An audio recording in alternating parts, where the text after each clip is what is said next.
موضوع دا عائشہ رضی اللہ تعالیٰ عنہ پبارکی پشوال کی عائشہ رضی اللہ تعالیٰ عنہ پیدا شوا او فرمائی چا عائشہ رضی اللہ تعالیٰ عنہ دا پیدائش پشوال کیو او دا پلار نوم ابو بکر صدیق رضی اللہ تعالیٰ عنہ او دا مور نوم ام رومان رضی اللہ تعالیٰ عنہ دای دا مور نومو عائشہ رضی اللہ تعالیٰ عنہ فرمائی ویزپدا سے حالت کے پیدا شما چه زما د پیدائش نه مخکې زما دواړه یعنی مور او پلار د اسلام په حالت کیو زما پلارم ایمان راوړی زما مور بیبیم ایمان راوړی نو زه د مسلمان په خاندان کې پیدا شوی یما او دا سے شرافت اللہ ما تاراکا چیز ما سترگی اغڑولی نو زما سترگی دا مسلمان پا کور کی اغڑی دی چی پدی کی اوم کافر نو ٹولو ایمان راوڑی دی او نبی علیہ السلام تا چی دا ملاوی گی پنکاہ کی خدیجہ رضی اللہ تعالیٰ عنہ چی وفات شوا نبی علیہ السلام دیر غمجنو دیر پریشانو وی نبی علیہ السلام اودد خوب کی گوری یو ملائک رازی او آغا ملائک در خمو پا کپڑکی یو شے تاو کرے دے پر خمو کپڑوں کے پٹھ دے نبی علیہ السلام و تفرمائی وی دی کی سشے دی وی پرشتی والا آغا در خمو کپڑا ورکڑا چی پاغی کی سشے تاو شوے ہو نبی علیہ السلام تی واخستا کپڑی چی کلاو کڑا پا آغا کپڑا کی دا عائشہ رضی اللہ تعالیٰ عنہ آغا مخ مبارک آغا شکل پکی پروت دا سی بی بی وا چی دا نبی علیہ السلام دا نکان مخ کی نبی علیہ السلام تا دی خوش خبری دا خوب پا وحی کی ملاوی گی او عائشہ رضی اللہ تعالیٰ عنہ چی وڑوا وی او زل دی گوڑائی کولی او لگیاوا دا بازی گوڑوئی نای اسون جوڑ کریو او پا آغا اسونو دا بازو باندی وزری وی نبی علیہ السلام و تفرمائی دا جنکو سرا بارو ما شمالو شرا عائشہ رضی اللہ تعالیٰ عنہ لو بکی و تفرمائی نبی علیہ السلام یا عائشہ رضی اللہ تعالیٰ عنہ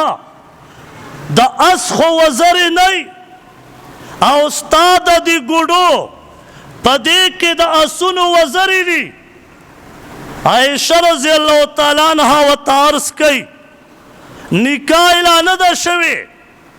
کوئی دن اعلان دا شوی عائشہ رضی اللہ تعالیٰ عنہ کم او بیش دا پنزو یا دا شپگو قالو پا مینس کے دا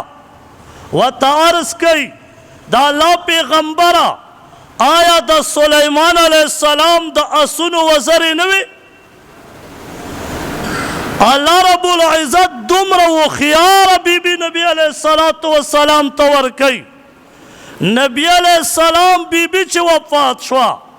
خدیجہ رضی اللہ تعالیٰ عنہ دا نبی علیہ السلام غمجن پریشانا وجہ داوا چې نبی علیه الصلاة والسلام سره چې څومره تکالیف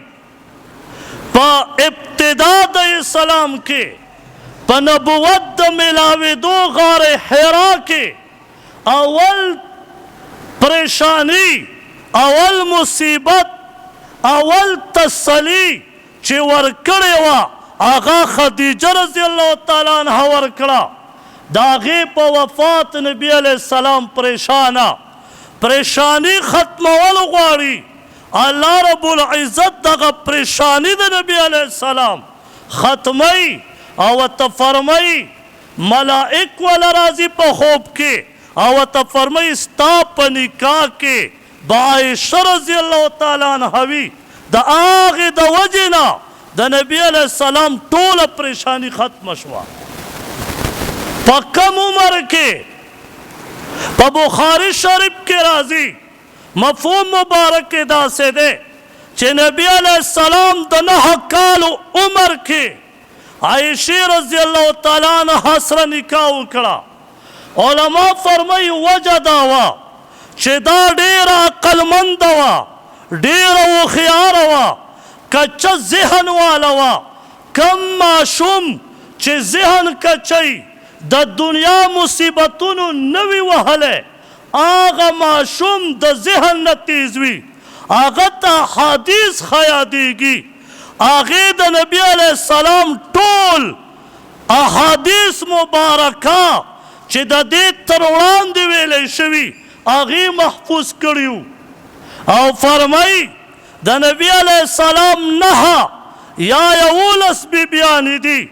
په ټولو بیبیانو کورونو نه زیات چې په نبي علیه السلام وحی راغلی ده د ټولو نه زیاته وحی د عایشې رضی الله تعالی عنه په کور کې پرې راغلی ده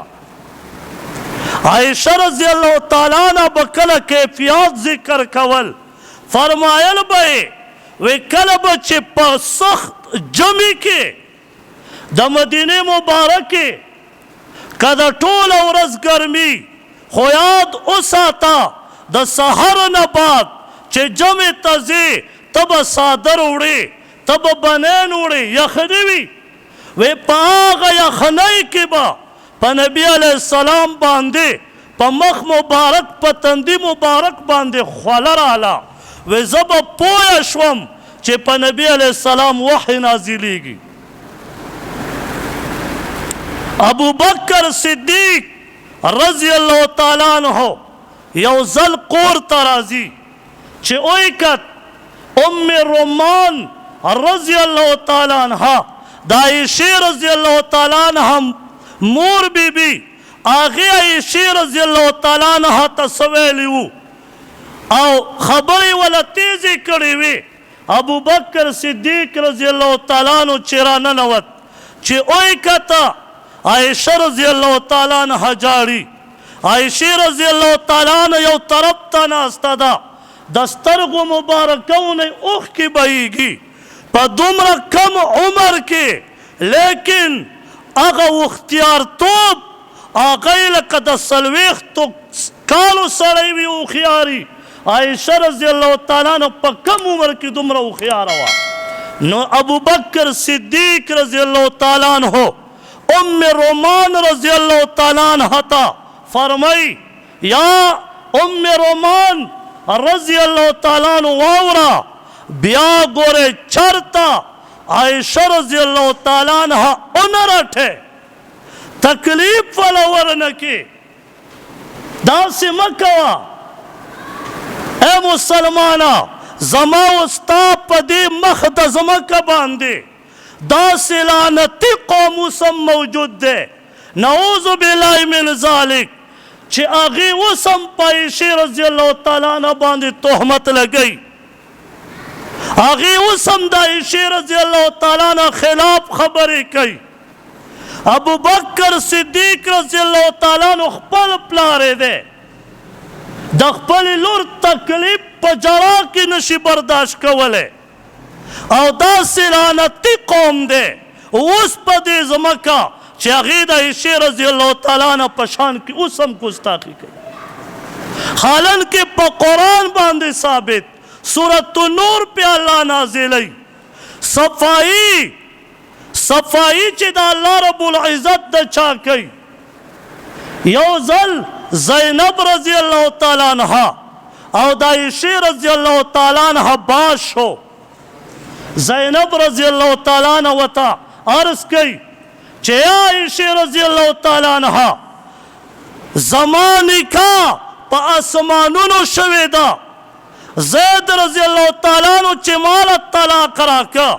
نو زمان نکاح دا نبی علیہ السلام سر اوشوا خو ابتدا دا نکاح پا آسمان شوی دا علمان نا دا کافر کے دیشی دا قرآن آیاتونو نا انکار کئی مکمل سورۃ النور پہ اللہ را نازل کا دا دی صفائی نبی علیہ السلام اونکڑا اللہ رب العزت پخپل اکڑا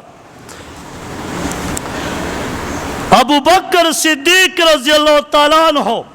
یو ځل تشریف راوڑا دا نبی علیہ السلام کور مبارک تا آغا دا منبر سرا گس طرف تا نبی علیہ السلام پا کور کی موجود دے عائشہ رضی اللہ تعالیٰ عنہ پا کور کی موجود دا دلنا کمرہ کے ابو بکر صدیق رضی اللہ تعالیٰ عنہ تا اجازت ملاوشا آواز واوری دا ابو بکر صدیق رضی اللہ تعالیٰ عنہ چه عائشہ رضی اللہ تعالیٰ عنہ لگیا دا عائشہ رضی اللہ تعالیٰ عنہ لگیا دا او پا نبی علیہ السلام آواز اچھت کا کلچے نبی علیہ السلام باندے آواز اچھت کا نو ابو بکر صدیق رضی اللہ تعالیٰ عنہ و تا فرمائی عائشہ رضی اللہ تعالیٰ عنہ تا پا نبی علیہ السلام پل آواز ولی اچھت کا فرمائی وے بیزت اکڑا یعنی زورن والا ورکڑا وے دا سے مکوا دا اللہ پیغمبر دے وے ابو بکر صدیق رضی اللہ تعالیٰ عنہ غصہ دے نبی علیہ السلام و تا فرمائی نا یا ابو بکر صدیق رضی اللہ تعالیٰ عنہ مکوا دا سے او دا قرن رخصت کا و تا فرمائی وے عائشہ وے سنگ میں دا خپل بابا جان نخلا سکڑے سنگ میں دا بابا جان نخلا سکڑے وے سورزی تیرے دے وے اوزل بیا ابو بکر صدیق رضی اللہ تعالیٰ عنہ راگے چھے اوئی کت نو ابو بکر صدیق رضی اللہ تعالیٰ عنہ دن اجازت غواری نو نبی علیہ السلام و عائشہ رضی اللہ تعالیٰ عنہ ناستی صلح شویدہ وی ابو بکر صدیق رضی اللہ تعالیٰ عنہ وطا عرض کئی دالا پیغمبرہ کلچ استاسو یو بل سرا آوازو نو چتے دا نالگی راغلے وا زخو تاسو پاغے کے شامل کرے وما وز چستاسو پخپلو کے صلح شوے نو پا دی صلح کی ما شرک دا نبی علیہ السلام او گورا مسلمانا ابو بکر صدیق رضی اللہ تعالیٰ عنہ رٹھائی خبر والا کئی لیکن دا عائشہ رضی اللہ تعالیٰ عنہ دفاع سو کئی زما استا خوک پیغمبری کئی اول دفاع چاہو کرا اللہ دویم دفاع چاہو کرا ابو بکر صدیق رضی اللہ تعالیٰ عنہ پسے نبی علیہ السلام دویم دفاع او دریم دفاع خپل پلار دا خپل بی بی تروران دے دا خپل لور دفاع کئی مسلمان یاد و ساتا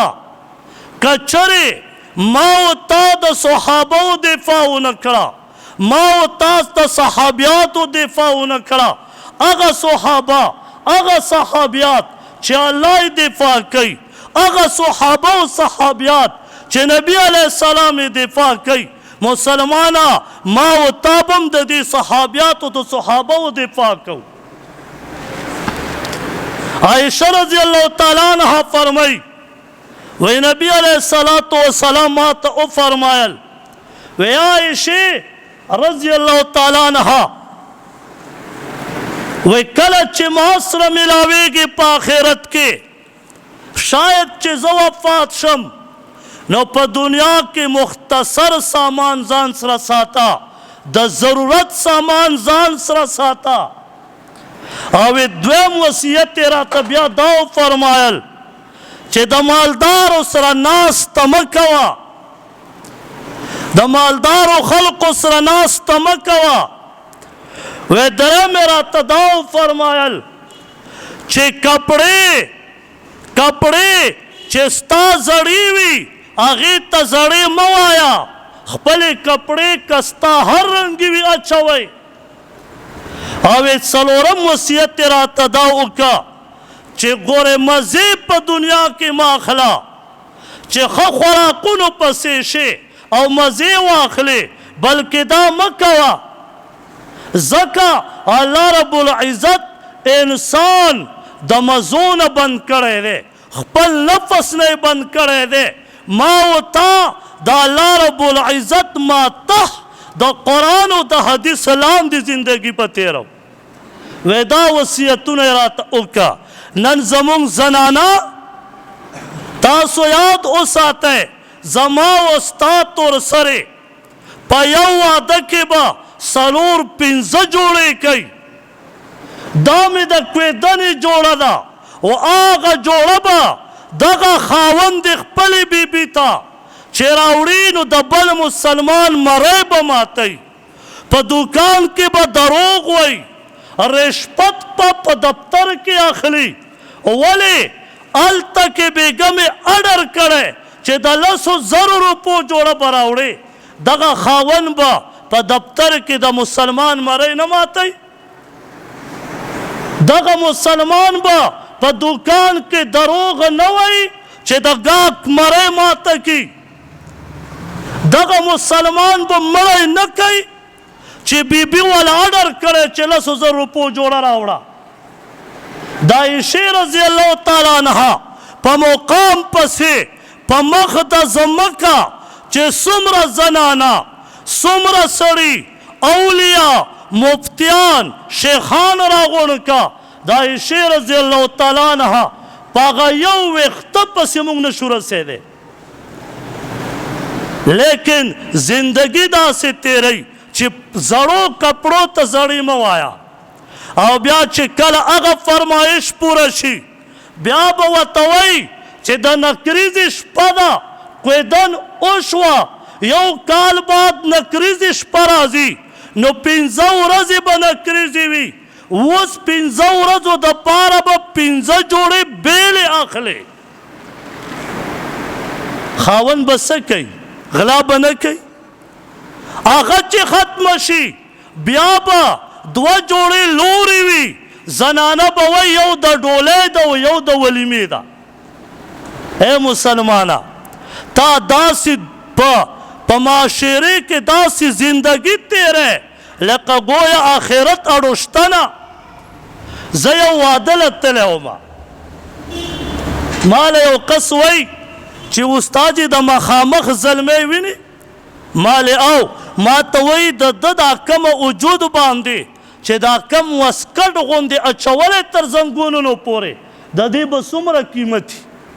ما ورته ومې ډېر زیات چې وي 10-15 هزار. ما ته وایي دا 1.5 لاک روپۍ د دې قیمت دی. او بیا راته وایي چې استاد دا چې اوس واچو دا به په عمر کې بیا نه اچوي، دا چې خرڅوي په نیم قیمت به بیا خرڅوي. مسلمانه د 2 ګنټو دپاره تا د 1.5 لاک روپو سامان په وجود واچو، او که بیا غریب راشي یعنې چې د الله په نوم نو بیا به وله خوله دومره وازه کي د ځمکې نه والې تر دې چته پورې ما بېګام نه ده خوړلې. او په 1.5 لاک روپۍ به ناوې ته جوړی، په 1.5 لاک روپۍ به زلمي ته جوړی، ناوې ته به یو لوپټه په 50 او 60 په 1 لاک روپۍ اخلي. دغه واده دغه ناوې دغه زلمی توب خو په 50,000 په 10,000 روپو جوړې کې هم تېرېږي. عروه رضی الله تعالی عنہ فرمایي وی یو ورځ عایشې رضی الله تعالی عنها ته 90,000 دراهم راغله، 90,000 دراهم دا وله چا راولېږل په تحفه کې. وی عایشې رضی الله تعالی عنها هغه تحفه راواخیسته کولاوې کړه وی تقسیمول شروع کړه په غریبانانو فرمای وی قسم په الله د عایشې رضی الله تعالی عنها په جوړه کې پیوند وو لیکن ځان ته یې یو 100 روپۍ هم پرې نه ښودې چې ځان ته یې بلې نوې جوړه اخیستې وې تورسرو د عایشې رضی الله تعالی عنها زندگی سټډي کا د عایشې رضی الله تعالی عنہ نقش قدم اختیار کا مونږ په واده کې هغه قدم اختیارو چې هندوان اختیاروي سپین ږیری به یي ږیره به یې تکه سپینه یي زما غوندې به بعضې پکې مولیان وي پټکی به یې والی هغه به م لکه د هندوانو هغه رسم او رواج کړی کچه قطه به یې سره کړي مسلمان دا تپوس وکړه چې دا رواج د چا دی تکه سپینه ږیره به یي اب هم په سټیج باندې ګډېږي ډمانو ته به ګډېږي و مسلمانه ستا د سټیج لاندې ستا زوی ناست دی ستا لمسی ناست دی ستا وراره ناست دی ستا رور ناست دی ای بې حیا ته په سټیج لګیا یې وګډېږي په سټیج باندې ته خوندونه اخلې پرون نه بل پرون د شپې 2 بجې 20 منټه پاسه یو ډاجي پروګرام شروع و چې ګانو والی راوسته وګډوې ما ویل دا بې غیرته وګوره ټوله شپه یې ډمان وګډول خو اوس چې 3 او 4 بجې شي او جمعې ته ګنټه پاتې شي دغه بېلمازه به اوس اوده شي خوا کې ګاونډي به ترې په عذاب وي که عالم په سپیکر ترجمه کوي که عالم په سپیکر باندې بیان کوي که عالم چرته راشي پروګرام وي هر یو تکړی په کوڅه کې به جومات ته رامنډې وی مولا ته به وی بیمار پروت دی او چغې به وی خوله به یې وازه کړي په کور کې به د خبرې سړی نه لیکن په جومات کې به ځان نه وزیر اعظم جوړ کړی تا ستا په خوا کې چې بیګا د شپې تر 2 پورې ډمان ګډېده تا کې غیرت نه و چې ته ورختلی وې هلته دې غیرت پټ کړی هلته یریږي هلته وله ته په بستره کې ګډېږې هغه وله په میدان ګډېږي تپوس دې نشي کولی صرف زور دې په دین رسیږي صرف زور دې په قرآن و حدیث رسیږي او بیا به دویمه ده چې سړي ته به پته وي چې مرداري پې ګډولې ده مرداري پې بیا به مغه روټۍ ته ما او تا پرلتۍ وهلې وي چې پته ته تنه یې ولاړې او پته ته ته ولګېده او خوراک دې وکړو توبه استغفار وباسه مسلمانه قسم په الله الله دې مونږ او تاسو تی بچ کی نن دین خواهش پرستی ګرځېدلې ده دین مونږ خپل تابع ګرځولې مونږ د دین تابع نه یو عایشه رضی الله تعالی عنها یو ځل چرته تلې وه په لاره راتله نو لږ پې ناوخته شه کور ته راننوته نبی علیه السلام ورته فرمایي وی عایشې رضی الله تعالی عنها چرته تلې وې لکه اجازت خو دې ما نه واخیست لیکن لیټ شوې هغه ځای کې دومره ستا ضرورت کار هغه پوره شه دا لیټ ولې شوې او طرز کوي د الله پیغمبره قسم په لاره راتېرېدم یو قرآن ویونکي قرآن لوسته او هغه ځای قرآن چې ما واورېد زه هغه ځای نه خپل قدم نشم وړاندې بوتلی قرآن په ما داسې تاثر وکړه چې زه په ځای باندې د څه ټایم دپاره قرآن اورېدو ته ودرېدم نبی علیه السلام ورته فرمایي کم ځای کې وی په هغه ځای کې ځای ورته یاد که نبی علیه السلام په خپله د کور مبارک نه راووت روان شه چې وکت هغه ځای ته چې ورسېد قرآن لوستلی کېده نبی علیه السلام چې وکته تپوس یې وکړه چې دلته دا قرآن څوک وی وی جی دلته یو کس ناست دی سالم رضی الله تعالی عنہ هغه قرآن لولي ما ورته قرآن ته کینو ما ورته خو ګانو بجانو ته کینو ګانو بجانو ډنګ چې واوري دغه ډنګ دا په کټ کې نسی ایسارولی خارق پې ولګي ډنګ پسې ځان رسي یو کس راته وی چې استاد جي زمونږ د دې لالي باغ داسې هلکان شته وی ورمړ څومره لرې دي وی قسم په الله هغه هلکان د شپې 10 بجې او 9 بجې د دې ځای نه روان شي ورمړو پورې هلته ډیجې پروګرام یې هلته ځان رسوي او د شپې بیا 2 او 3 او 4 بجې راځي او په دې جومات کې چې دلته قرآن ویلی کېږي دغه نوجوان ولکیني خو څه کې چې په سپیکر ویلی کېږي بدې ګڼي ما ورته به بیا د خیر تمنا وکړو الله دې زمونږ او ستاسو زندگی د قرآن او د حدیث مطابق و الله پاک دې زمونږ د صحابه سره مینه محبت پیدا کړي